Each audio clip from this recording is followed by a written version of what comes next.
The goat was frozen solid. Elijah Cole gripped its hind legs and pulled. The carcass scraped across the crusted snow, leaving a thin pink trail where the hide had cracked in the night cold. He did not stop to look at it closely. He had already looked closely at the first one 3 days ago, and looking closely had not helped anything.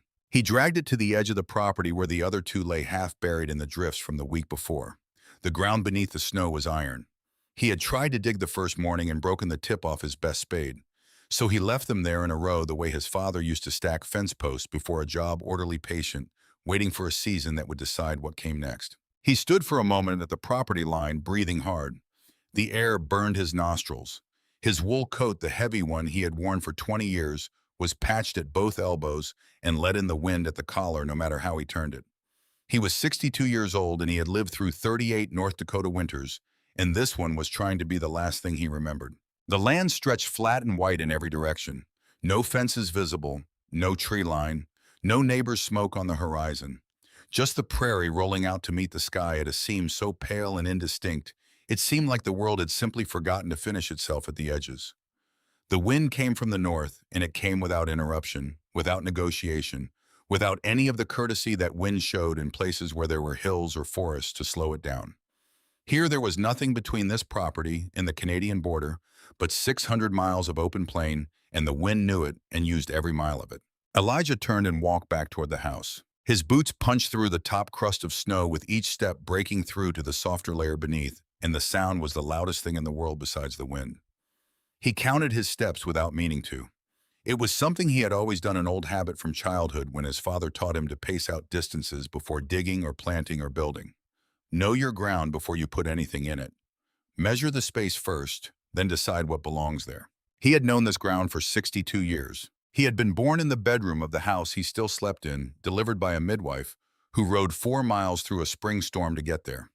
His father, Amos Cole, had broken the first acre of this land in 1849 with a plow he built himself from salvaged iron and a mule he had traded 2 winters' worth of cordwood to own. The house had been a single room, then sod walls and a dirt floor, more whole than home. By the time Elijah was old enough to work beside his father, it had grown to 3 rooms. By the time Elijah was old enough to take it over, it had a proper pine floor, a stone fireplace, and glass windows that his father had freighted in from Fargo on a wagon that took 4 days each way. His father had died in this house. His mother had died in this house. He had brought Margaret home to this house the spring after they married, and she had stood in the doorway looking at the flat emptiness of the Dakota plain and said without any particular complaint, "Well, there is certainly a lot of sky." Margaret had said a great many true things in 34 years of marriage. He pushed open the door and stepped inside. The warmth from the wood stove hit him like a held breath releasing. The cabin was not large, a main room with the stove and a pine table and 2 chairs that had been his parents' a bedroom, and a small back room where he kept tools and feed sacks and the things that didn't belong anywhere else. The walls were the same pine boards his father had cut and fitted in 1861, straight and tight, and they had held against every winter since.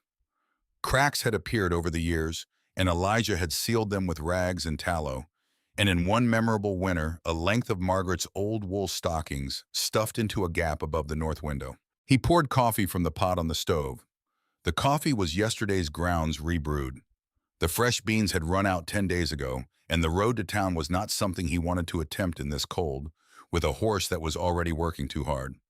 The liquid was thin and dark brown, and it tasted mostly of hot water, but he wrapped both hands around the cup and stood at the window and looked out at the white land and drank it anyway. The goat shed was visible from here, a dark shape against the snow about 40 yards from the house. The door hung slightly crooked because the bottom hinge had pulled loose from the frame in November, and he had fixed it twice and it kept working loose again. Something about the way the wind hit that corner of the building. Margaret would have noticed the problem sooner. Margaret would have known to reset the frame, not just the hinge. He thought about Margaret more than he would have admitted to anyone. She had been gone since November 14th, 6 weeks ago. The pneumonia had come on fast the way it always did out here, where the cold was patient and thorough and found the weakness in a person, the way water found the weakness in a roof. She had been tired in October, coughing by the first week of November, and then suddenly, without the gradual decline he had expected and prepared himself for, she was simply gone. A Tuesday afternoon. He had been splitting wood in the yard, and when he came inside, she was no longer breathing. The doctor from Grafton, 11 miles east, confirmed what Elijah already knew. Reverend Edmund Cross came from town and read the proper words. Elijah stood at the graveside on the hill east of the property with his hat in his hands and his son Corbett's last letter in his coat pocket, the one that had arrived 2 days after she died. And that began, "Mother, I have been thinking about coming back for Christmas." He had not written back yet. That was a separate problem he kept setting aside, the way you set aside a tool with a broken handle, noting that it needed attention, moving on to what could be done right now with what still worked. Elijah put the coffee cup down on the table and looked at the stack of papers in the corner, weighted by a flat iron to keep them from sliding. He had not gone through Margaret's things in any organized way. He had put her clothes in the trunk at the foot of the bed and closed the lid. He had moved her sewing basket to the shelf where she had always kept it. The papers he had gathered from the small desk she used for household accounts and set in a pile with the intention of going through them when he had the steadiness for it. He was not sure he had the steadiness yet. But the animal he had dragged across the snow that morning was the third in 2 weeks, and this afternoon he needed to count what he had left and understand what that meant for spring. That accounting was going to require looking at numbers, and Margaret's numbers were in that pile. He pulled out the chair and sat down. There were 14 goats left, 14 from the 23 they had gone into winter with. He wrote the number on the back of an old feed receipt with the stub of a pencil and stared at it. 23 in October, 20 by Thanksgiving, 17 by Christmas, 14 today. The rate was accelerating. He knew why. The shed was inadequate.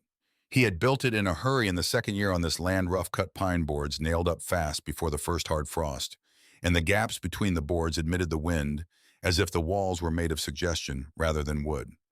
He had stuffed those gaps with everything available: old newspaper, dried prairie grass, rags cut from worn-out clothing, and every storm stripped the stuffing out and scattered it across the property, and he stuffed it back in again. The goats huddled together for warmth, and the weakest ones stopped eating, and then stopped standing, and then stopped. He needed the goats. A full, healthy herd in spring meant kids to sell at the livestock auction in Grafton. It meant milk and cheese through summer. It meant the difference between managing and not managing. If he arrived at spring with fewer than 8 animals, the arithmetic of the year simply did not work. And if the year didn't work, the year after that would be worse. He stopped that line of thinking and went back to the papers. Most of them were what he expected: household account pages in Margaret's small, neat hand, recording purchases and sales going back 3 years. She had kept meticulous records. Every penny of milk money, every expenditure at Aldrich's store in town, every repair cost and seed purchase, noted in columns so precise they looked typeset. He had always handled the land and the animals, and she had always handled the money, and the arrangement had worked well for 34 years, partly because neither of them had ever seriously examined how much they depended on the other half of it. He found the bank paper near the bottom of the pile. It was a loan document from the Dakota Territorial Bank in Grafton, dated March 12, 1885. The borrower was listed as Margaret Ann Cole. The amount was $110. The stated purpose was feed and veterinary supplies. The terms required full repayment by April 15, 1886. Elijah read the document 3 times. $110. Margaret had borrowed $110 last March and had not told him. He sat with that for a long time. The stove ticked as the wood settled. Outside, the wind pushed against the north wall, and a thin line of snow sifted in through the crack above the window and drifted down like powder. He sat and looked at the number and thought about March and what March had looked like, and whether he had been paying attention. March had been a hard month. They had lost 4 animals to a cold snap in the second week.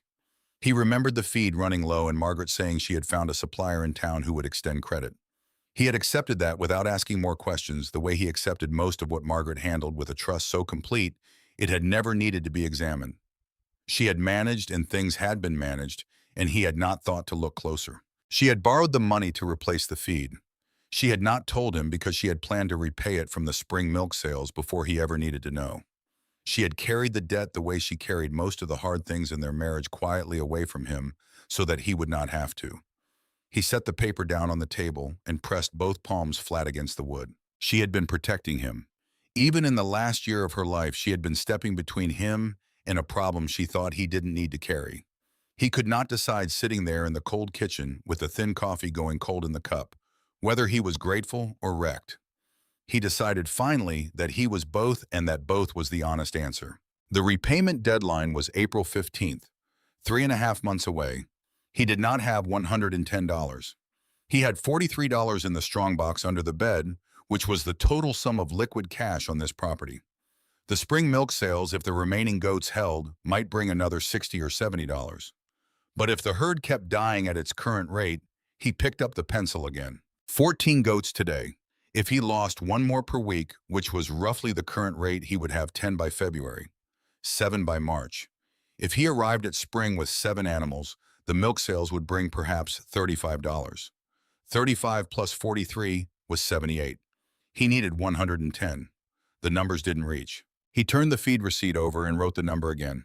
$110. Circled it. Set the pencil down. Looked at it the way his father had taught him to look at a problem, straight at it, not around it. Because looking around a problem was how you stayed ignorant of it. Looking straight at it was how you started. A knock at the door. He opened it to find Arthur Vance standing on the step wearing a good leather coat and clean boots and an expression of professional regret that Elijah recognized from the one previous time he had dealt with the bank.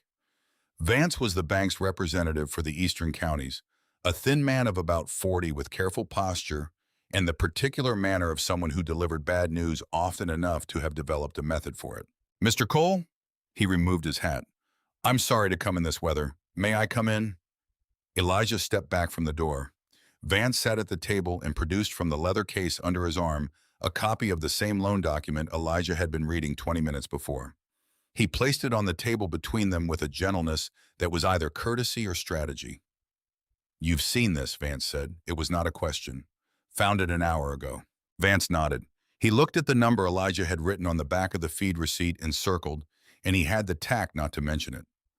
"The bank is not unsympathetic to your situation, Mr. Cole. The loss of your wife, the winter conditions. But the terms are fixed at April 15th, and I am not in a position to alter them." "Who holds the paper?" Elijah asked. "Behind the bank." Vance paused for just a fraction of a second, and that fraction told Elijah everything. The loan was originated through the bank's standard agricultural credit line. "Who guaranteed it?" Another pause. "Calvin Briggs co-signed as the credit reference for the original application." Elijah looked at the wall above Vance's head for a moment.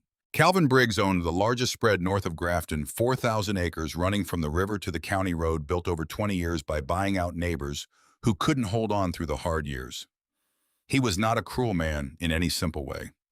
He did not drink or raise his voice or mistreat his animals. He was simply a man who understood that land accumulated toward patience, and that in North Dakota, patience meant waiting for other men's difficulties to become his opportunities. He had approached Elijah twice in the past 5 years about buying the Cole property. Both times Elijah had declined without discussion. Both times Briggs had accepted the refusal with a courtesy that contained Elijah had always felt a certain confidence that the conversation was not finished. "If the debt is not settled by April 15th, Vance said carefully, the bank is entitled under the terms of the co-signing agreement to pursue the collateral listed in the loan document." He paused. "The property is listed as collateral, Mr. Cole." The room was very quiet except for the wind and the ticking stove. "I understand," Elijah said. Vance gathered his papers and stood and buttoned his coat and said at the door, "I am sorry about your wife, Mr. Cole. She was a woman who kept very good accounts." He meant it as a compliment. Elijah received it as one.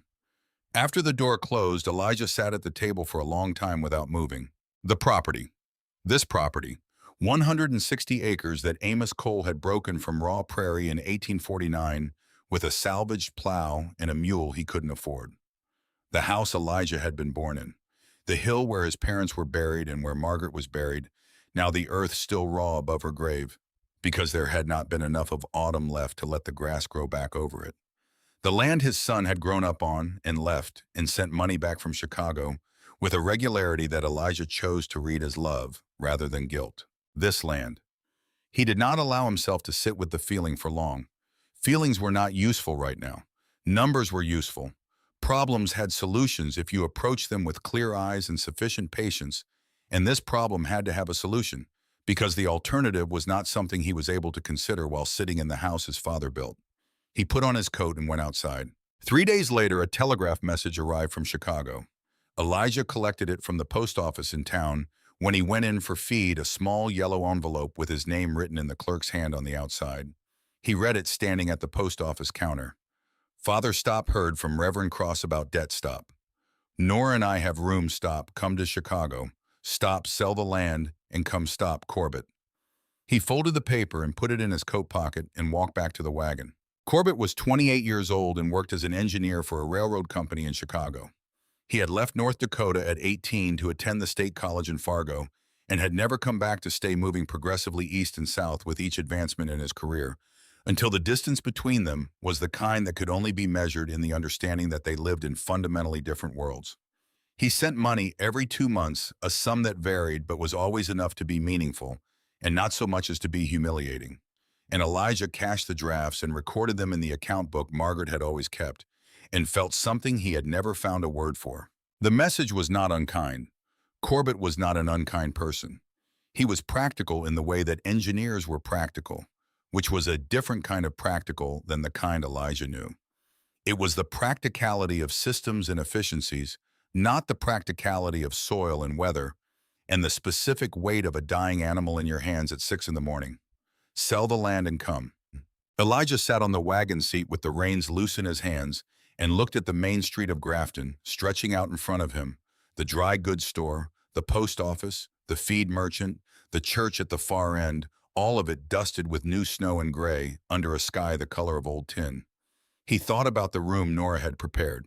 He thought about Chicago, which he had seen once 20 years ago when Margaret's sister was married there. He thought about what it would mean to be an old man in a city in rooms that were not his, with a history that no one around him could see. He thought about his father's plow still hanging on the wall of the back room, the iron worn smooth on the blade edge from 30 years in Dakota soil. He clicked his tongue and the horse moved and he drove home. That night, after he had fed the remaining animals and eaten a meal he barely tasted, and sat for a while in Margaret's chair by the stove, because his own chair felt too far from the warmth, he began going through the last of her papers. Most of it was what he had already seen. But at the bottom of the pile was a book he did not immediately recognize, small and cloth-bound, the cover worn soft with handling. He opened it and found on the inside cover Margaret's handwriting, M.A. Cole, Ohio, 1862. Her maiden name, a book she had owned as a girl and brought with her to North Dakota when she came. It was a farming reference book, the kind sold at agricultural societies in the middle of the last century, dense with practical information about soil management and crop rotation and animal husbandry. He had never seen Margaret reading it, which meant she had read it in the hours he was outside, or asleep in the private hours she had always kept for herself without ever calling attention to them. He turned the pages slowly. She had marked certain sections with small folds at the corner of the page. Light touches that had not broken the paper, just bent it enough to find again. Most of the marked sections were about feed management and goat health, things that would have been directly useful to her. But near the back of the book, one page had a fold so old it had gone soft with repetition, as if she had returned to it many times over many years. The chapter was titled Hedgerows and Living Fences, European Methods for Land Management and Livestock Shelter. He read it slowly. Not fast, not skimming, but taking each sentence completely before moving to the next. His father had taught him that particular patience with text, the same way he had taught it with wood. You read what was written, not what you expected to find.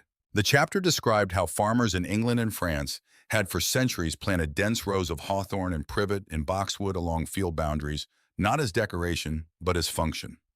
The living hedgerows served as property markers that cost nothing to maintain once established. They sheltered livestock from wind and reduced the rate of soil erosion. They trapped snow in winter, which meant more moisture in spring. The animals inside the shelter of a good hedgerow, the book said, could maintain body heat in conditions that would kill animals fully exposed to the same temperature.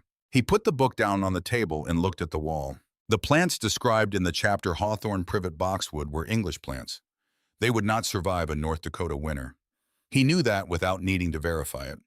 He had tried to grow half a dozen things in this soil that the seed catalog said would grow in the northern plains, and watched every one of them fail, either from the cold or from the wind, or from some combination of the two that the catalogs had failed to account for.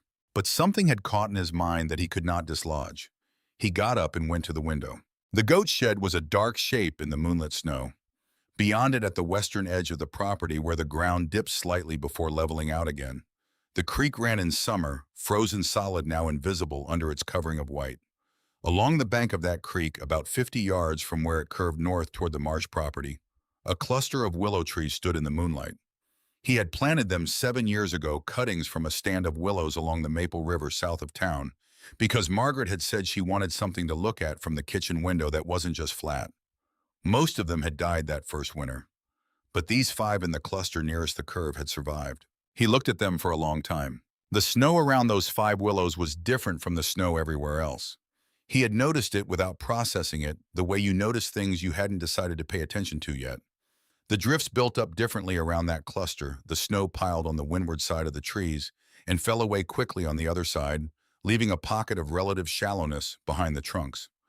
The wind that came in uninterrupted across 600 miles of open plain hit those 5 trees and divided when around and over and on the far side of the cluster, the ground was measurably calmer. 5 trees, a rough pocket perhaps 15 feet across. He thought about the goat shed. He thought about what it would mean to plant a circle of trees around it. Not 5 trees, but 50, not 15 feet across, but a full surround close enough together that their branches would interlock as they grew. He thought about the temperature differential, about the wind that moved through the gaps in the shed walls, as if the walls were not there, about the animals that were dying, not from disease but from cold, specifically, and precisely from cold, which was caused by wind, which could be interrupted by something standing in its path. He thought about April 15th. The trees would take a year to reach any useful height. He knew that. Any neighbor he asked would tell him the same thing, and they would be right. A circle of saplings planted in March would be knee-high by December if they survived at all, and knee-high willows did not stop a North Dakota winter. He was not thinking about this winter. He was thinking about the winter after and the one after that, and every winter that followed until this land was either his or not his anymore. He was thinking about whether there was a version of the future in which this property still bore his name, his father's name, his name. He turned away from the window and went back to the table and opened the book again to the marked page and read it one more time from the beginning. The stove ticked. The wind pressed against the walls. Outside in the dark, 5 willow trees stood in the snow and quietly divided the wind around them the way they had been doing for 7 years without anyone particularly noticing. Elijah Cole set the book down. He took a clean sheet of paper from the drawer where Margaret had kept her writing supplies and smoothed it flat on the table. He picked up the pencil. He drew a rough rectangle representing the goat shed, small and centered on the page. Then slowly and with the deliberateness of a man who understood that what he drew on paper tonight would determine what he did in the ground. Come March, he began to draw a circle around it.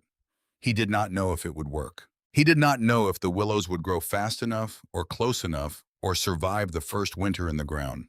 He did not know if he would have the money to buy the cuttings or the strength to plant them alone, or enough goats left by spring to make any of it matter. What he knew was that he had looked at the problem directly the way his father taught him, and this was the only solution he could see. Not a certain solution, not a comfortable one, just the only one that existed in the space between where he stood and losing everything Amos Cole had put in the ground. He drew the circle on the paper and looked at it for a long time. Then he put the pencil down, banked the fire for the night, and went to bed. He lay in the dark with his hands folded on his chest and looked at the ceiling and thought about Margaret reading that book in her private hours, folding that page over and over through the years, keeping the idea the way she kept other things quietly against the day when it might be needed. She had known something about this land that she had never put into words, and now, in the only way still available to her, she had told him. The morning Elijah Cole walked 3 miles south to the marsh property, the temperature had risen just enough to make the air feel like a broken promise. It was still cold enough to kill, but the sky had turned a pale washed blue that suggested the possibility of something beyond winter, and Elijah took that as permission to move. He left before first light, pulling on his coat and his heaviest boots and his father's old wool hat with the ear flaps that Margaret had always said made him look like a man who had given up on dignity. He had told her every winter for 34 years that dignity was for men who didn't have ears to protect. He walked the wagon road south with his hands in his pockets and his breath coming in short white bursts that the wind pulled away before they could form into anything. The road was a compressed track of snow between 2 walls of higher snow passable on foot, less so by wagon. The land on either side was flat and empty and white, and the only sound was his boots in the wind and very occasionally the distant complaint of something frozen contracting further. Gideon Marsh was loading a hay bale onto a hand sled when Elijah reached the gate. He was 70 years old, a large man who had somehow grown larger with age rather than smaller, with a white beard that had gone fully silver and hands that looked built for a body bigger than his. He had homesteaded this land in 1848, 1 year before Elijah's father, and the two families had been neighbors for so long that the word neighbor no longer captured what they were. They had helped each other through droughts and blizzards, and the deaths of animals, and the deaths of people through seasons when the grass didn't come, and seasons when it came, but the cattle broke through the creek ice and were lost anyway. They did not talk often or at length, but the things they had seen together had built a structure between them that did not require frequent maintenance. Gideon set down the bale and looked at Elijah. Elijah said, "I need willow cuttings, as many as you can spare, and cottonwood too, if there are any." Gideon took off his hat and held it against his chest, which was what he did when he was thinking. He looked at the sky. He looked at Elijah. He put his hat back on. "Willows," he said, "in January.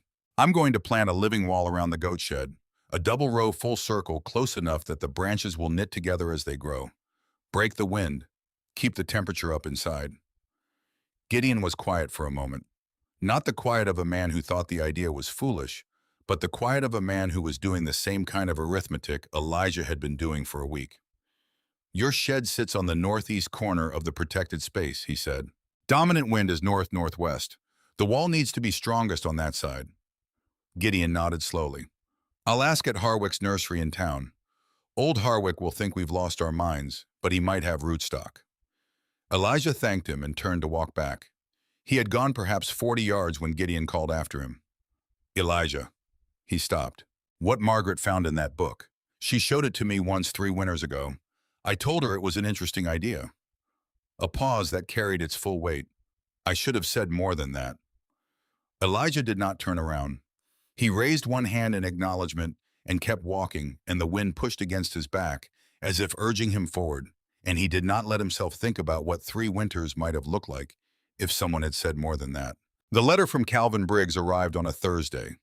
Elijah recognized the handwriting on the envelope, the same careful, slightly formal script he had seen twice before when Briggs had made his offers on the property. He opened it at the kitchen table with his coffee and read it standing up, which was how he read things he expected to be unpleasant. The letter was 2 pages. The first page was almost courteous.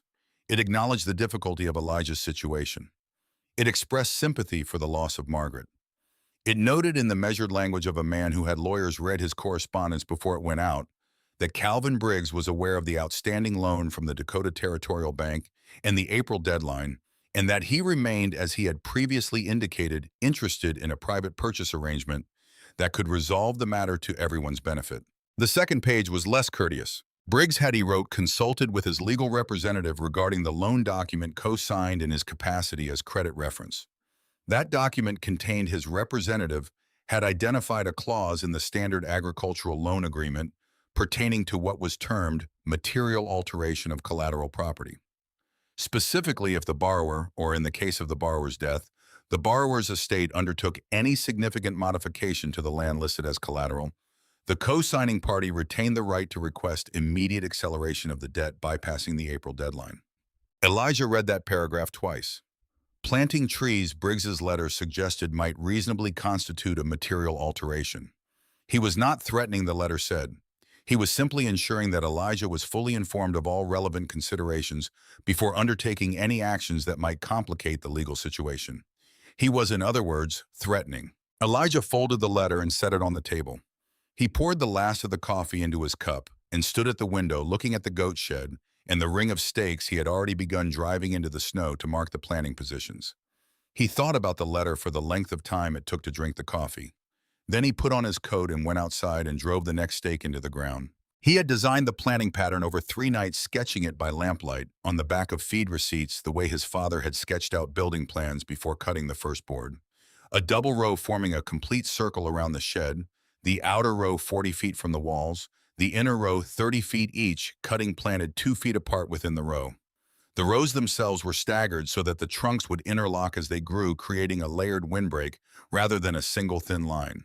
He calculated that he needed approximately 260 cuttings to complete the design. He marked the circle with stakes cut from old fence posts, driving each one into the frozen ground with a mallet and checking the spacing with a length of rope he had knotted at 2-foot intervals.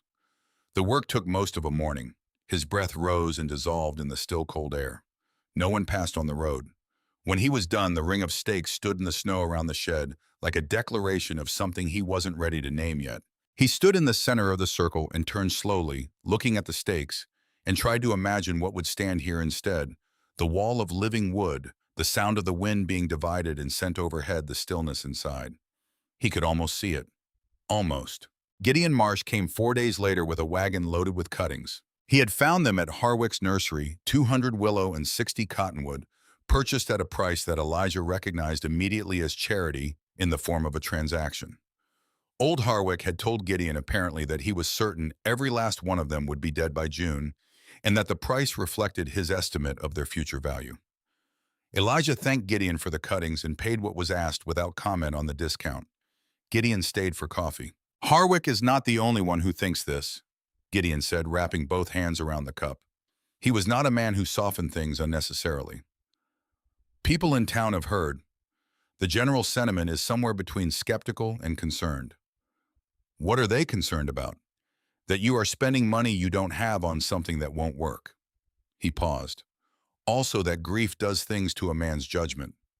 Elijah was quiet for a moment. "Is that what you think?" Gideon looked at him directly. "No, I think you found the only solution that exists and you're doing it. I think the alternative is handing Briggs what he wants." He set his cup down. "I also think it will be hard, and there is a reasonable chance it doesn't work, and you should know both of those things going in." "I know them," Elijah said. Gideon nodded and finished his coffee and drove home, and Elijah stacked the cuttings carefully in the back room where they would stay cold enough not to prematurely break dormancy, but not so cold as to damage the root nodes. The ground would not be workable until March at the earliest. He had 7 weeks to wait. The 7th week was when Corbett appeared. Elijah was outside at first light, moving the cuttings to the south side of the house to catch what weak sun there was when he heard a wagon on the road. He straightened up and looked and saw a rented rig from the Grafton livery coming down the lane, and on the seat a young man in a city coat that was entirely wrong for this weather, sitting with the particular upright posture of someone who has been cold for the past 6 hours and is too proud to show it. Corbett Cole was 28 years old and looked like his mother. He had Margaret's straight dark hair and her exact shade of gray eyes, and her quality of attention, the way of looking at things carefully before speaking about them. He had his father's jaw and his father's hands wide across the knuckle built for gripping things. He climbed down from the wagon without assistance and walked toward his father across the snow. They stood looking at each other for a moment. "Didn't telegraph ahead," Elijah said. "Didn't want you to tell me not to come." That was a fair assessment of how that would have gone. Elijah stepped back from the door and Corbett came inside, and they had breakfast together, eggs and salt pork, and the better coffee that Elijah had managed to get on his last trip to town without discussing anything that mattered.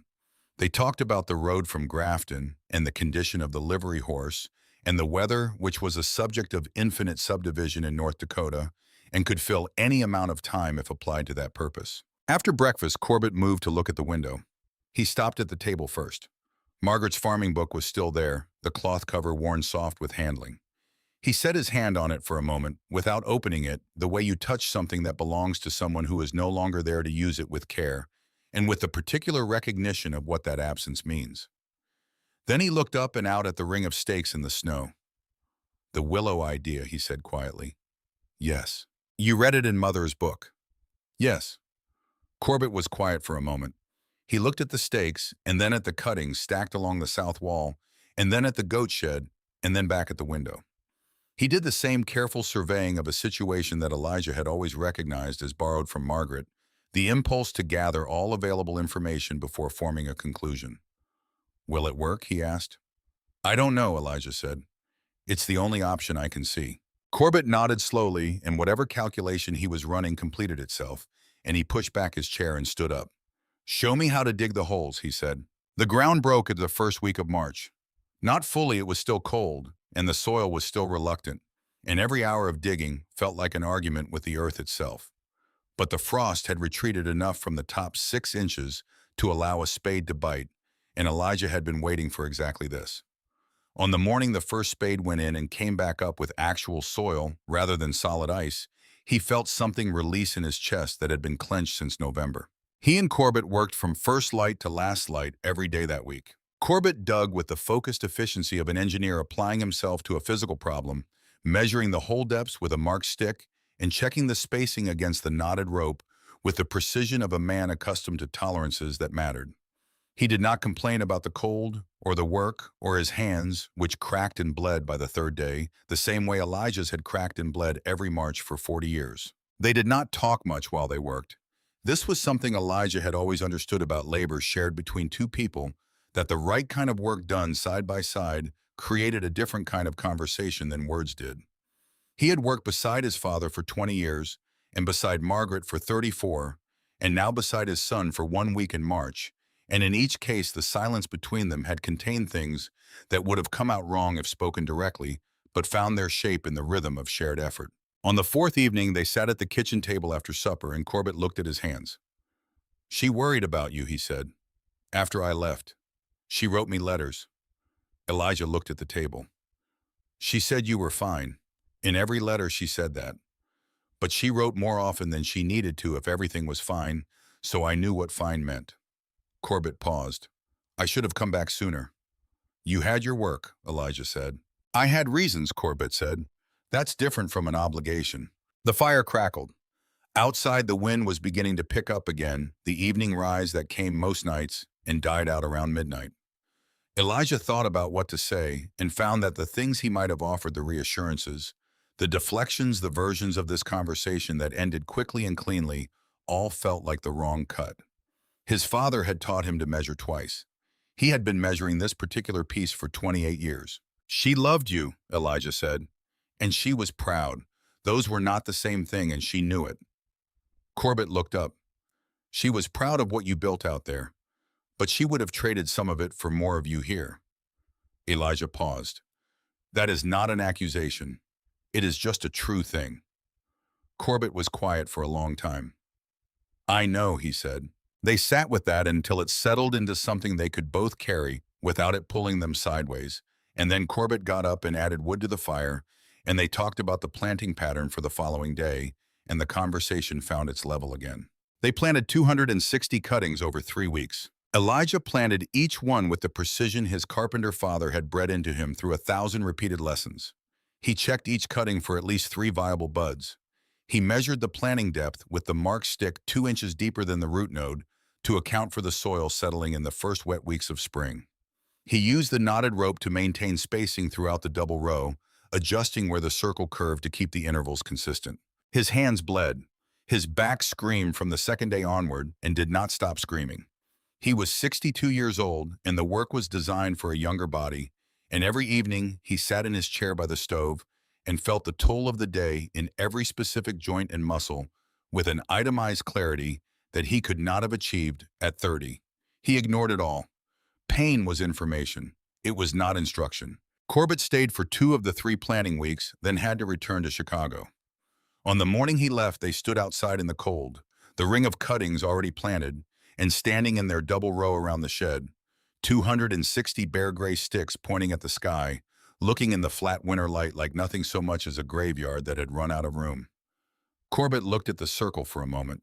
Then he put out his hand and Elijah shook it, and that handshake contained 34 years of the things neither of them had known how to say out loud, and they both understood what it contained, and that understanding was sufficient. Elijah watched the rented wagon disappear down the road until the distance reduced it to a dark point and then to nothing. Then he turned and went back to the circle of bare sticks and checked one more time that all the spacings were right.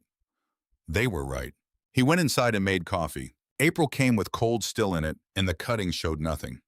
Elijah checked them every morning, walking the full circumference of the double row in the early light, bending down to look closely at the gray bark of each stick for any suggestion of green. He was looking for the small swelling that preceded bud break, a faint thickening at the nodes, a slight change in the color of the bark from dead gray to something with the faintest trace of living in it. He found nothing. 260 sticks in the ground, and not one of them showing any sign that it intended to be anything other than what it looked like. He told himself that willows were slow to break dormancy in cold soil. He told himself that the ground temperature mattered more than the air temperature, and the ground was still cold. He told himself that the absence of visible growth was not the same as death, and that these were things he knew to be true, in the same way he knew other things about this land from experience, from his father's instruction, from the long accumulated education of watching a specific piece of earth through every season for 60 years. He told himself these things each morning and then went inside and tried to think about something else. In the second week of April, Arthur Vance returned. He arrived on the same brown horse wearing the same good coat, but this time he did not come inside. He stood at the door and handed Elijah an envelope and said that the bank had received a formal inquiry from Calvin Briggs's legal representative regarding the loan acceleration clause. "It's not an action yet," Vance said carefully. "It's an inquiry, but the bank is obligated to respond to it." Elijah looked at the envelope. "What does the bank's response say?" Vance met his eyes. "That the matter is under review." He paused. "I want to be clear, Mr. Cole, that I am simply conveying information. I'm not in a position to advise you on legal matters." After Vance rode away, Elijah sat at the table with the envelope and thought about Calvin Briggs reading the inquiry he had commissioned. Briggs had been waiting for this property for 5 years. He was not going to stop because Elijah planted some sticks in the ground. He was going to apply pressure at the points of greatest stress, which was exactly what Elijah would have done if their positions were reversed. He opened the desk drawer and took out a clean sheet of paper. He wrote to Professor Edwin Hale of the Minnesota Agricultural College in St. Paul, a man who had published 2 papers on soil management in the Northern Plains that Elijah had read in the agricultural periodical he received through the Grafton post office. He described what he had planted and why the species, the spacing, the design, and asked whether there was any academic documentation of similar techniques that might constitute evidence of legitimate agricultural practice. He sent the letter with the next mail wagon. Then he wrote a second letter. He wrote it to Arthur Vance formally and with care, stating that the plantings on the Cole property constituted standard agricultural practice with documented precedent in the academic literature, and requesting that any acceleration inquiry be held pending written response from the Minnesota Agricultural College, to which he had written for expert documentation. He was not a lawyer, but his father had taught him to write clearly the same way he had taught him everything else, by demonstrating the shape of a thing until it was understood. He wrote the letter with the same care he had used to space the cuttings, checking each sentence before going to the next, and when it was done, he read it twice and sealed it and put it with the outgoing mail. Then he went to the window and looked at the cuttings. Still nothing. He made himself stand at that window for 1 full minute each evening after supper, counting the seconds under his breath, forcing himself to see what was actually there rather than what he wanted to be there. His father had given him this discipline for checking joints and seams. You looked at what existed, not at what you intended. The gap between those two things was where mistakes lived. What existed was 260 gray sticks in 2 rings around a goat shed, showing no sign of life in the 3rd week of April, with 11 goats behind the shed door, and $110 owed to a bank whose most interested cosigner wanted this land. On the last evening of April, Elijah did what he had promised himself he would not do. He took out a clean sheet of paper and began to write. Not to Corbett, not to the bank. He wrote 2 things. The first was a letter to his son explaining the situation, framing it as information rather than request, the kind of letter a man writes when he is trying to convince himself of something by putting it in words for someone else. The second was a short note to Arthur Vance, indicating that he was prepared to discuss the terms of a property sale with Calvin Briggs's representative, pending certain conditions. He wrote both of them. He read them both. He set them side by side on the table. Then he sat with them for a long time in the quiet of the kitchen, with the stove burning low and the wind moving along the eaves, and the sound of the goats shifting in the shed 40 yards away, alive and present, and depending on the temperature inside that shed staying above the threshold of what their bodies could sustain. He thought about Amos Cole breaking the first acre with a salvage plow. He thought about Margaret's hand folding that page in the farming book, folding it again, coming back to it through 30 winters. He stood up. He opened the door of the stove. He put both letters inside one after the other without pausing between them. The paper caught immediately, curling black at the edges, the words dissolving in the order they had been written. He watched until there was nothing left but ash and the small orange pulse of the coals settling back to their work. He closed the stove door. He turned out the lamp and went to bed, and whatever doubt had been building through the month of April went with the letters not resolved, but refused, which was the only form of resolution available to him. He was up at 5 the next morning as he always was. He pulled on his boots and his coat and walked outside in the gray pre-dawn cold to check the animals.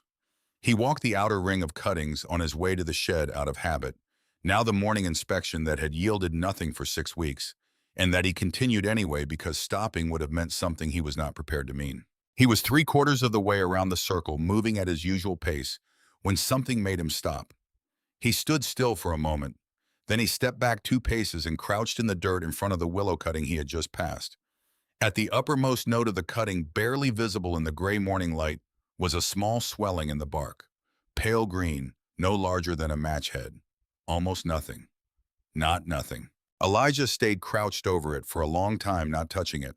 His knees were hurting, and the cold was coming up through the soles of his boots, and the light was still poor enough that he could not be completely certain of what he was seeing. He was certain of what he was seeing. He stood slowly, one hand on his knee for balance, and looked down the row. And then he saw another, and another.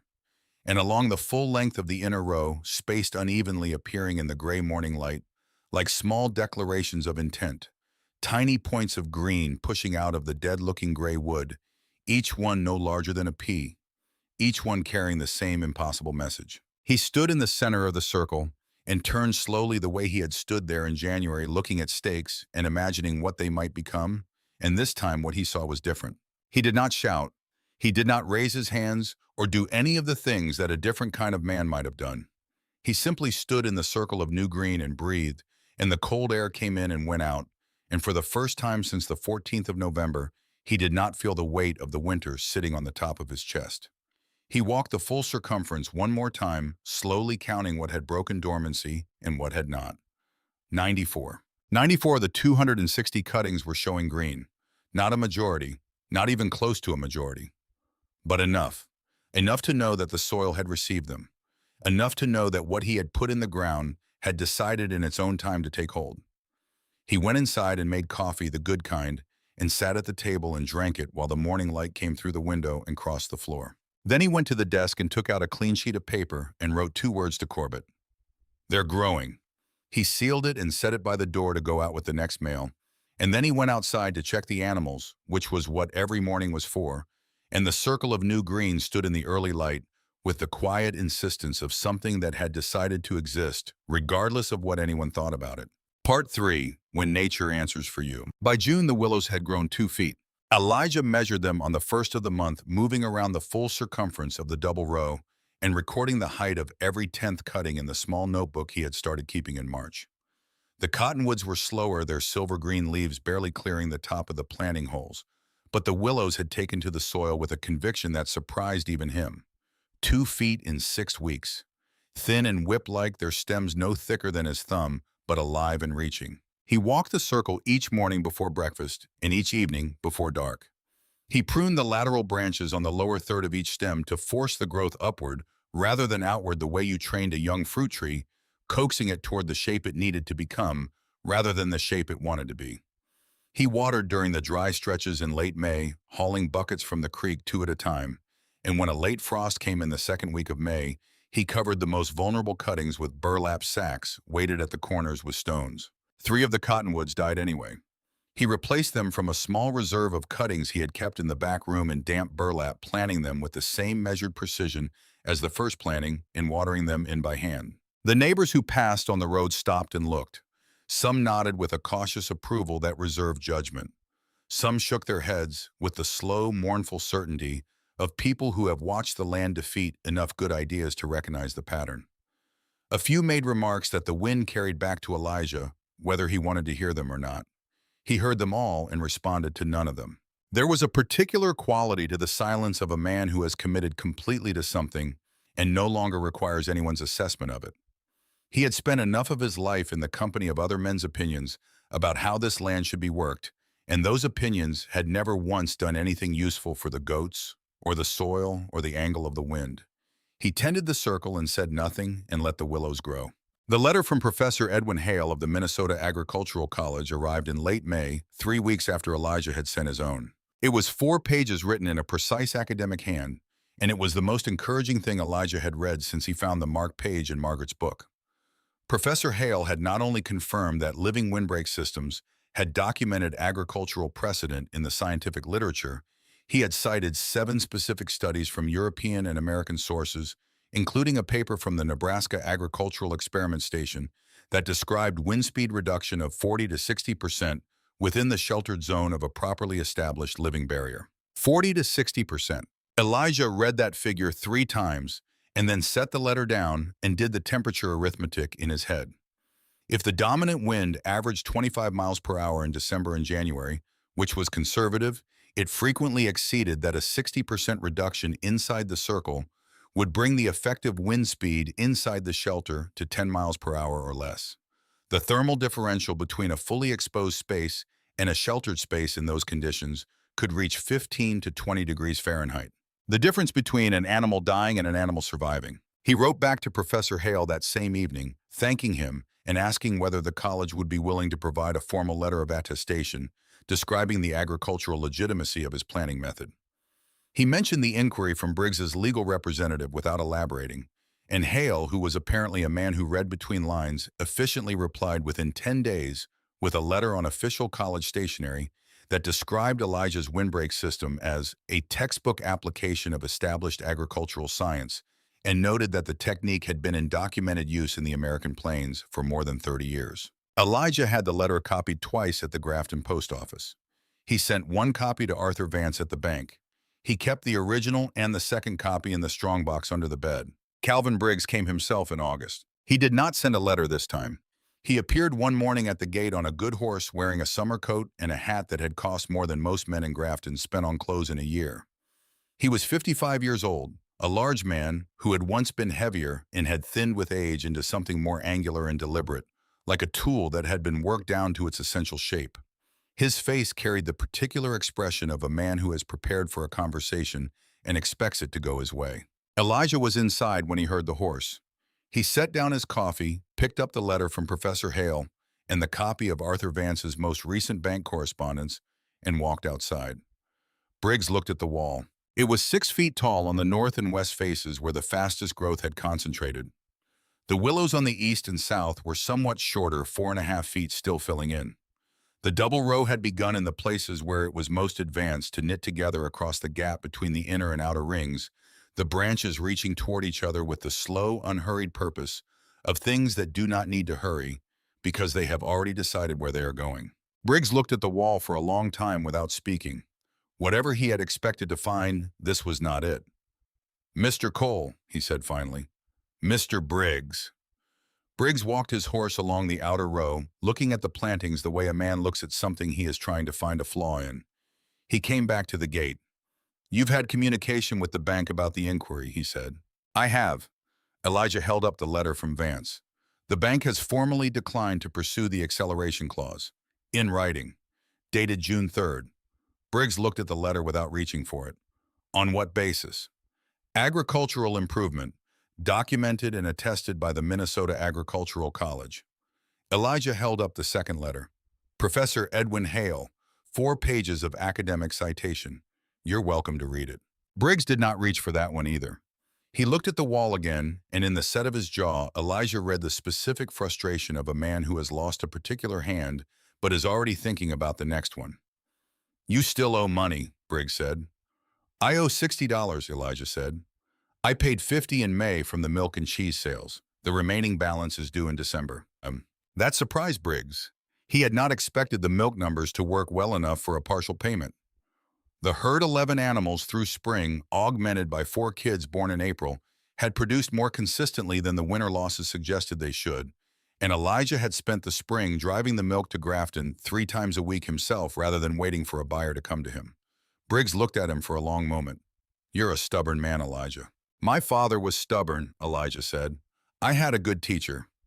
Briggs touched the brim of his hat and turned his horse and rode back up the lane without another word. Elijah watched him go with the same expression he used when watching weather-attentive reading, what was there not adding anything to it. He did not think Briggs was finished. Men like Briggs were never finished until the thing they wanted was no longer available. But the acceleration clause was closed, the partial payment was made, and the wall was growing, And those three facts taken together constituted a position considerably stronger than the one he had occupied in January. He went inside and added wood to the stove. The storm came in late August without warning. Elijah felt it the way he had felt weather his whole life, not through any mystical sensitivity, but through the accumulated knowledge of a man who had spent 6 decades paying close attention to what the sky did before it did things. The air pressure changed in the afternoon of August 22nd, dropping fast enough that the animals in the shed grew restless before the clouds appeared. The wind shifted from southwest to northwest between 4 and 5 in the evening. The temperature fell 10 degrees in an hour. By 7 o'clock, the sky to the northwest had gone the color of a bruise. He spent the remaining daylight securing what could be secured. He stacked extra hay inside the shed, double-layered the bedding, checked the door hinge that had been giving him trouble since winter. He brought in extra firewood, filled every pot and bucket with water from the creek before it could freeze, and walked the outer row of the living wall, checking that the trunks were anchored as firmly as they could be. Then the storm arrived. It was not snow, it was hail and wind, a late summer squall that rolled across the flat Dakota plain like something with a purpose and a destination. The hailstones driving horizontally in the gusts, each one the size of a sparrow's egg, and moving fast enough to sting through clothing. Elijah heard it hit the roof of the house like gravel thrown by a giant hand, and through the window he watched the willows on the northwest face of the circle take the first impact. They bent, not breaking but bending, the whip-like stems flexing dramatically in the gusts, the branches lashing. The sound was a continuous rushing percussion, hail hitting leaves and wind running through the canopy with a frequency that was different from the winter wind, faster, more violent, less patient.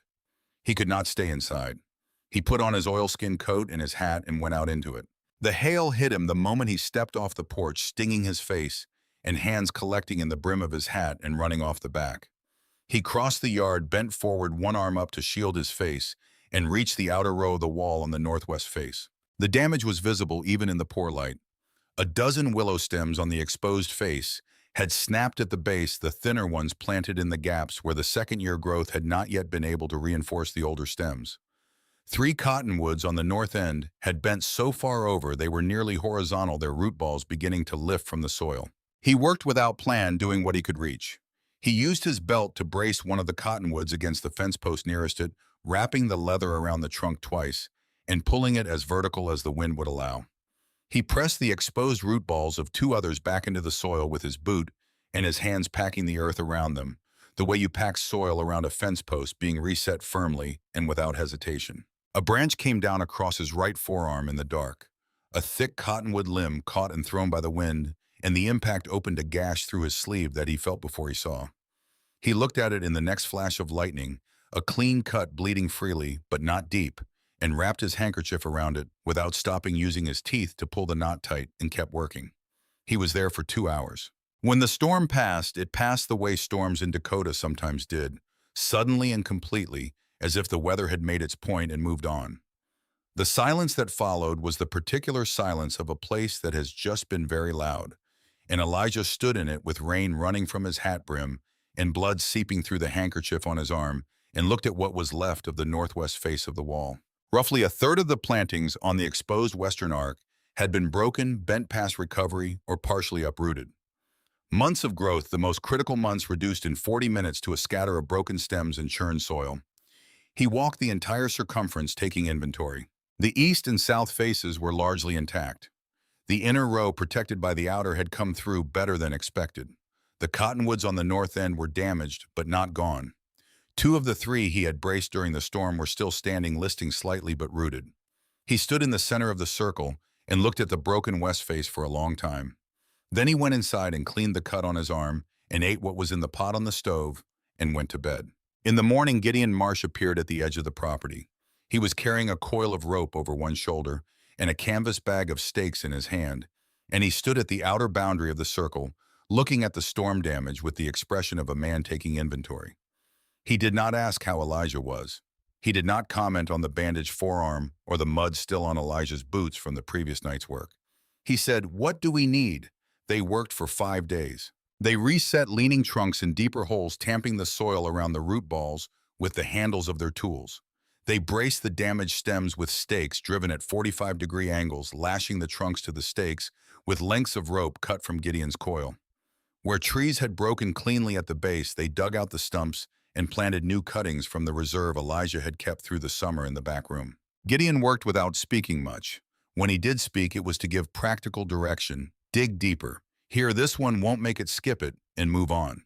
That stake needs to go further west to actually hold against the northwest wind. It was the language of men who had been doing physical work together for decades, stripped of everything that wasn't immediately necessary. On the fifth evening, when the repair work was done, and the walls stood again battered and splintered in places held together by rope and fresh soil and a density of new cuttings in the gaps, but standing, Gideon sat on an overturned bucket and looked at what they had rebuilt. "Next time you do something like this," he said, "tell me at the beginning. I want to be part of the foolish idea from the start." Elijah looked at him. "You thought it was foolish." "I thought it might not work," Gideon said. "That's different from foolish." He paused. "Most things worth doing might not work." They sat in the evening quiet for a while, two old men who had been neighbors for 60 years, looking at a wall of trees that one of them had decided to grow and the other had decided to help save, and neither of them felt the need to say anything more about it than that. September brought the work of deepening. Elijah added a third row of plantings in the sections where the storm had revealed weakness, tightening the barrier on the northwest face, where the dominant winter wind would strike hardest. He wove extra branches horizontally between the existing stems on the inner row, creating a dense interlacing that would add thickness without waiting for new growth. He hauled manure from the shed and worked it into the soil around the root zones of every planting in the circle, building the nutrient base that would support the final growth push before freeze-up. He worked without hurry, but without rest. Every evening he walked the circle in the fading light, touching the bark of each tree the way a man runs his hand along a fence rail to feel whether it is set truly reading what was there, not what he hoped was there. Corbett arrived in the second week of November. He came by train to Grafton this time and rented a horse rather than a wagon, arriving mid-morning on a Tuesday with saddlebags and a leather case, and the same city coat slightly heavier than the spring one. He looked at the wall before he looked at the house. It was 8 feet tall on the north face. The willows had put on another 2 feet since August, the repair growth coming in faster than the original, in the way that damaged things sometimes grew back with greater intensity, as if the interruption had clarified something about what they were trying to do. The cottonwoods had caught up on the south face, their branches beginning to reach across and touch the willows beside them. Standing outside the circle, the wall looked like a hedgerow on an established farm. Dense, dark bark, the branches interlocked at the canopy in the way the book had described. Standing inside the circle, the air was different. Not warm, not in November, but still. The wind that was moving over the open prairie outside the wall was being lifted and sent overhead, and on the ground within the double ring of living wood, there was a calm that had no business existing this far out on the North Dakota plain. Corbett stood inside the circle for a long time. He turned slowly, looking up at the canopy where the branches were beginning to meet. He looked at the goat shed sitting in the center of the protected space, the same shed Elijah had built in a hurry 30 years ago, now occupying the center of something that had been deliberately, patiently built around it. "She knew," Corbett said. "She had ideas about most things," Elijah said. Corbett looked at him. "She knew you wouldn't have done this if she'd suggested it outright. She would have had to let you find it yourself." Elijah said nothing. The thing about a true statement was that it did not require a response. They walked back to the house and had coffee and talked about Corbett's work, which had changed since the spring. He had taken a position advising on irrigation infrastructure for agricultural projects in the upper Midwest, and some of that work was bringing him closer to Dakota, which was either coincidence or not. Elijah did not ask which. He received the information the way he received most information about his son's life, with attention and without interrogation, understanding that some things came out in their own time, and that pressing them before they were ready changed their shape. After supper, Corbett looked at the shelf where Margaret's farming book still sat. He picked it up and opened it to the marked page. "She folded this so many times," he said, looking at the crease. "This is 30 years of folding." "Probably more," Elijah said. Corbett set the book down carefully. "She was waiting for the right winter," he said. That was exactly right, and Elijah did not add anything to it because anything he might have added would have made it smaller. The storm arrived on November 9th. Elijah had known it was coming 3 days before through the pressure in the air, the shift in the animal's behavior, the particular quality of the light on the afternoon of the 6th that was not quite right for the season. He spent the 7th and 8th doing what could be done, double-loading the shed with hay, filling every container in the house, with water securing the loose objects in the yard. Corbett helped without being asked, working alongside his father with the same focused efficiency he had shown in the spring planting, asking the practical questions and accepting the answers without elaborating them. On the evening of the 8th, they sat at the table after supper. "Worst case," Corbett said. Elijah looked at him. "What about it? What happens if the wall fails? If the temperature inside drops far enough that we lose the herd?" It was an engineer's question. Identify the failure mode, understand its consequences. 15 goats, Elijah said.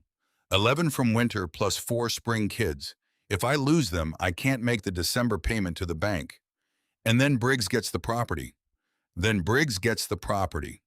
Elijah paused. And the land stops being coal land. The word sat between them with its full weight. Corbett said, "Either way, whatever happens after this storm, I'm not going back to Chicago the same way." Elijah looked at him.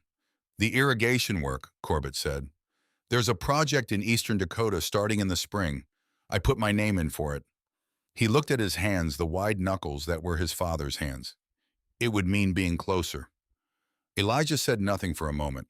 Then he said, "Your mother would have wanted that." Corbett nodded once, and that was enough.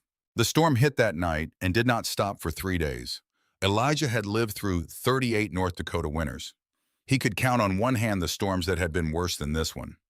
The wind came out of the north and northwest with a sustained ferocity that was less like weather and more like the land asserting something fundamental about itself, a reminder of what it was before anyone arrived to try to work it.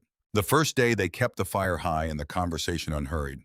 Elijah told Corbett about his father, the stories he had never found occasion to tell before: how Amos Cole had broken the first acre with a salvage plow, how he had built the first room of this house from sod before the pine was available, how he had planted the apple trees in the orchard that died in the drought of 1871, and planted them again the following year without comment, because that was what the work required, and what the work required was what you did. Corbett listened with full attention, storing the information carefully, the way he did with everything that mattered. The second day was harder. The wind found new registers, a high, sustained keening that made the walls vibrate and drove fine snow through every gap and crack in thin white lines along the floor. Elijah swept them away, and they reappeared within the hour.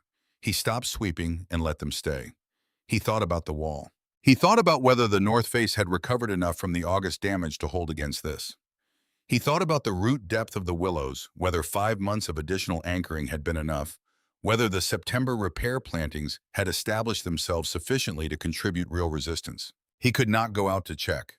The storm made the 60-foot walk from the house to the shed a genuine risk. He sat with what he had done and could not undo any of it, and could not add to it, and could not speed up what was happening outside in the dark beyond the walls. The third day was silence. Not real silence. The wind never entirely stopped. But Corbett and Elijah had run through what conversation there was and sat now in the companionable quiet of men who have been in close quarters long enough to stop performing for each other. Corbett read. Elijah sat by the stove and turned his wedding ring around and around on his finger, a habit he had not been aware of until Corbett pointed it out quietly one afternoon, and Elijah had said it helped him think. He was thinking about Margaret. He was thinking about 34 years in this house and what they amounted to and what he would say to her if he could say anything. He had rehearsed the conversation many times since November 14th in the half-asleep minutes before the day fully began, and it changed every time because it was not a rehearsal for something he expected to happen, but the mind's way of remaining in contact with what it had lost. He would tell her about the book. He would tell her that the marked page had been the beginning of everything that came after. He would tell her it was the most useful thing she had ever given him, which was saying a great deal given the inventory of useful things she had given him over 34 years.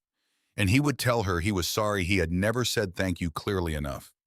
Not for any single thing, for the whole of it, for all the years of it. On the morning of the fourth day, Elijah woke to something he did not immediately recognize. He lay still for a moment, identifying it. Quiet. Not complete quiet, the wind was still present, a low murmur at the edge of perception. But the shrieking, the sustained assault on the walls, the vibration in the floor he had felt through the soles of his feet for 3 days had stopped. The storm had passed in the night, completely without ceremony the way it had arrived. He got up and dressed and walked to the front door. The world outside was white and still. Snow lay in drifts that reached the lower windowsills on the north side of the house, sculpted by the wind into shapes that looked almost deliberate, as if someone had designed them. The sky was the pale washed blue of a winter morning, after weather empty and cold, and offering nothing beyond the fact of its own existence. The air was so cold it burned his nostrils, but there was no wind at ground level. He put on his boots and his coat and stepped outside. The snow came up past his knees. He waded toward the goat shed, creating the path through the drifts with his body one deliberate step at a time. The wall was visible from the house, dark shapes of trees against the white, and he did not allow himself to read those shapes until he was close enough to see them clearly. He reached the outer row. The willows were standing.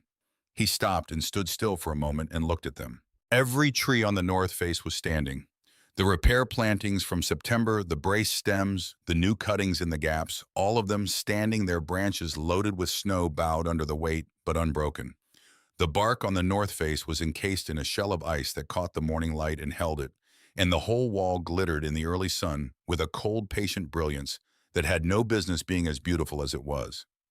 He walked around to the gate of the circle. The snow inside was 6 inches deep. He stood at the gate and looked at the ground inside the circle, and then turned and looked at the ground outside.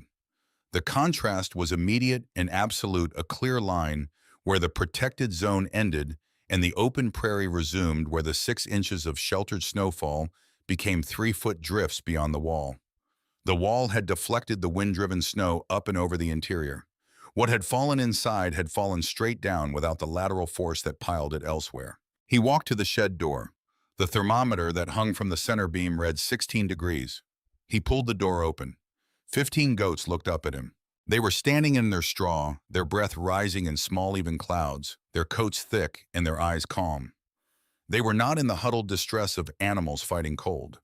They were simply there, warm enough, present, alive, in the particular uncomplicated way of animals that have no awareness of what has been built around them to keep them that way. Elijah stood in the doorway. He had not cried since Margaret died.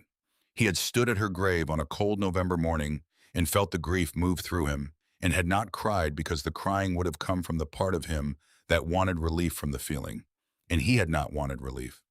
He had wanted to carry it at its full weight because the size of the feeling was the size of what he had lost, and he was not willing to reduce either of them. Standing in the doorway of the shed with 15 living animals in front of him, he felt something that did not have a clean name. Not triumph, because triumph implied the outcome had been certain, and not relief, because relief was too simple for what 37 years of working this ground had taught him about what survival cost.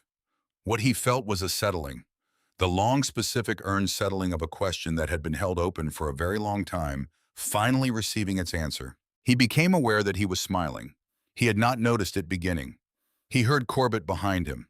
His son had followed his tracks through the snow, arriving at the gate of the circle just as Elijah turned. Corbett stood at the edge of the protected space and looked at the 6 inches of snow on the ground inside and the 3-foot drifts beyond the wall. Then he looked at his father. He walked across the circle and stood beside Elijah in the doorway and looked at the 15 goats.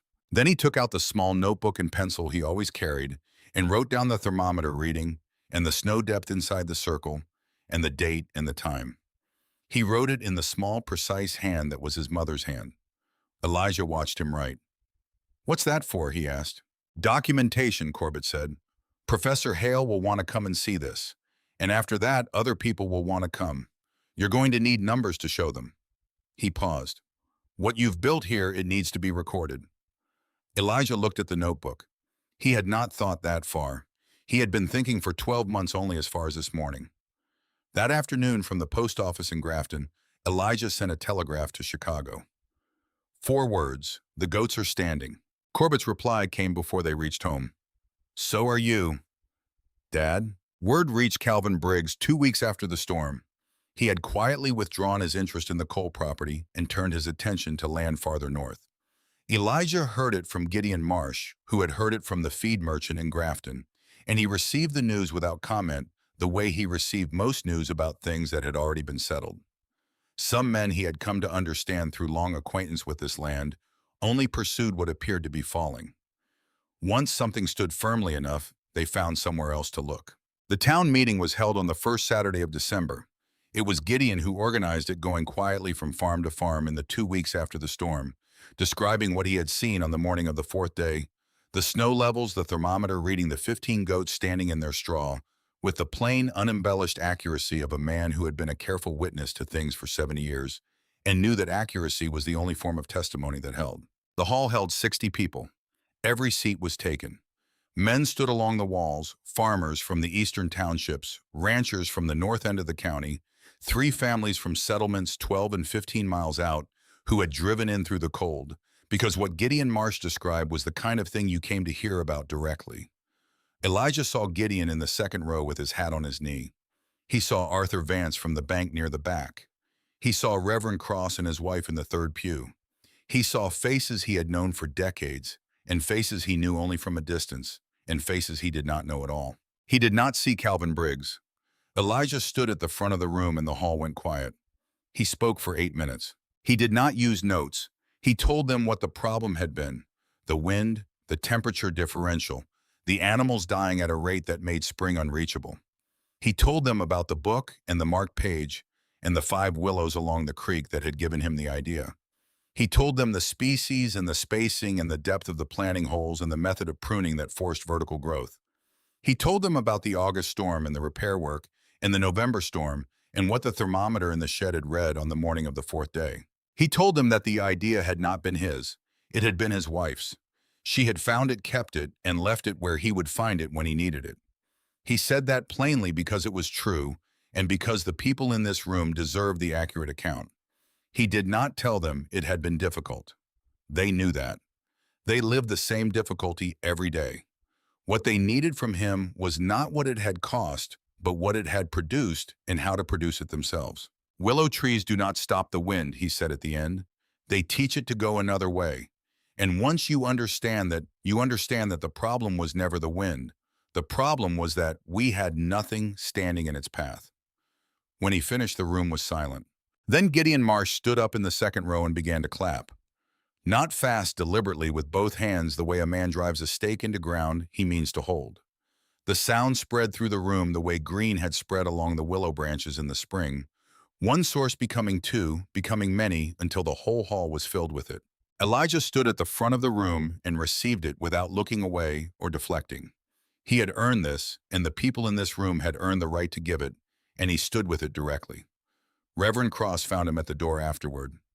"Elijah," he put out his hand, "I told you last winter to let the land go. I was wrong." Elijah shook his hand.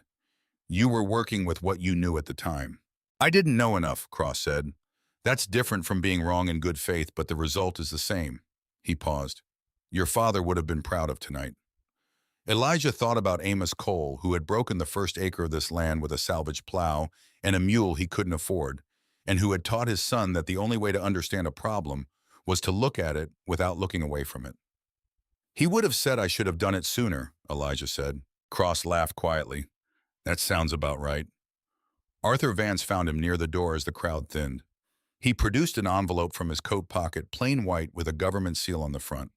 "This came to the bank, addressed to you, care of the bank's agricultural contact list. I held it because I wanted to give it to you tonight." He placed it in Elijah's hand. "I believe it will be worth reading."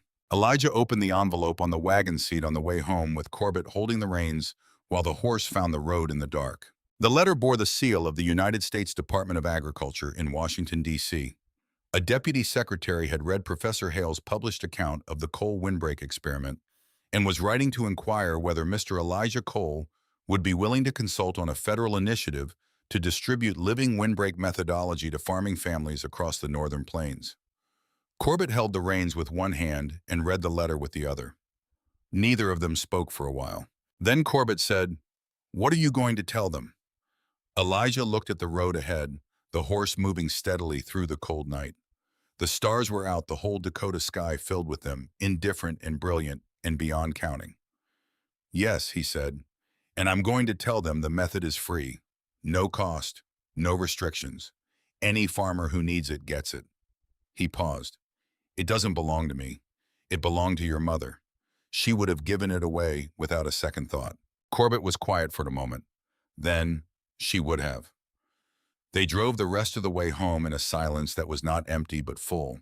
The way a well-fitted joint is full, the way good ground is full after a proper rain, with everything that belonged there and nothing that didn't. In the spring of 1887, when the ground softened enough to dig, Elijah carried 6 willow cuttings up the hill east of the property. Corbett walked beside him carrying a bucket of water from the creek. The hill was covered in new grass, the pale green of early spring, and at the top of it, the grave of Margaret Ann Cole was marked with a plain stone on which Elijah had carved her name and the years of her life, and below that 2 words he had chosen with the same care he brought to choosing everything she knew. She. Elijah dug the 6 holes in a ring around the perimeter of the grave, spacing them with the same knotted rope he had used in the original planting, working the spade into the dark soil of the hilltop. Corbett held each cutting upright, while Elijah packed the earth around the roots and poured water in from the bucket. When the 6th was planted, they stood and looked at the small ring of bare cuttings standing in the new grass, trembling slightly in the wind that moved across the hilltop without obstruction. Elijah looked at his wife's name on the stone. "She left the book where I would find it," he said. "Yes," Corbett said. "She knew I would need it before I knew I would need it." "She knew you," Corbett said. "That's the same thing." Elijah pressed his hand flat against the stone. He felt the cold of it and the roughness of the carved letters and the solid permanent weight of something that had been put in the ground to last longer than the man who put it there. "Thank you," he said quietly. Not for the book, not for the marked page, not for any single thing she had ever done for him, because reducing it to any single thing would have been false to the full scope of it. He said it for the whole of 34 years. For every morning she had risen before he was fully awake and started the fire so the house was warm when he came in from the animals. For every account she had kept in her neat small hand. For every problem she had carried quietly in the direction away from him so that he would not have to carry it. For the debt she had taken on and not told him about because she had planned to resolve it herself. For the book she had read in her private hours and the page she had folded and returned to through 30 winters, and finally left in the stack of papers where he would find it when everything else was gone, and the only thing left to do was find the solution she had already found. For knowing him well enough to leave the answer where he would look. The wind moved across the hilltop the way it had always moved, without concession, without apology. The same wind that came down from the north every winter of Elijah's life and tested everything that was not anchored firmly enough to hold on. In a few years, the 6 willows would be tall enough to divide it. Their branches would spread and interlock above the stone, and the wind that howled across this hilltop would be turned aside, the way it had been turned aside below. And Margaret Cole, who had spent 34 years sheltering the people she loved from the hardest things this land and this life could produce, would at last have something standing over her that understood the same purpose. Corbett set down the empty bucket and stood beside his father. They stayed on the hilltop until the light began to shift toward afternoon. Then Elijah picked up the bucket and turned, and they walked down the hill together in the spring light, father and son moving at the same pace, neither ahead of the other. Behind them, the 6 small willows stood on the hilltop and trembled in the wind. They were fragile and bare and barely there, the way all beginnings are barely there present, before they are visible, rooted, before they are tall, becoming the thing they will be long before anyone looking at them can see it. But they were in the ground, and the ground was coal ground. And that on this particular hilltop, on this particular morning in the spring of 1887 was enough. The Department of Agriculture published its manual the following year with Elijah's methods at its center and distributed more than 1 million willow and cottonwood cuttings to farmers across the northern plains. Winter livestock losses fell by more than half in the regions that adopted the technique. Corbett took the Dakota irrigation position and was home for Christmas that year, and the year after, and the year after that. The coal property remained coal property. And the living wall that Elijah planted in the desperate winter of 1885 and 1886 grew into a dense grove of willow and cottonwood, whose trunks thickened over the decades until they were old and massive and unmistakable against the flat Dakota sky. The roots went deep the way roots do when they have had time enough and been tended well. And in winter, when the wind came down from Canada, the way it had always come, the trees turned it aside, the way they had always done, quietly, without effort, without asking to be noticed for it. The way good things do when they have been put in the right ground by the right hands at exactly the right time. Want to be notified when Claude responds? Notify Claude. Fable 5 is currently unavailable.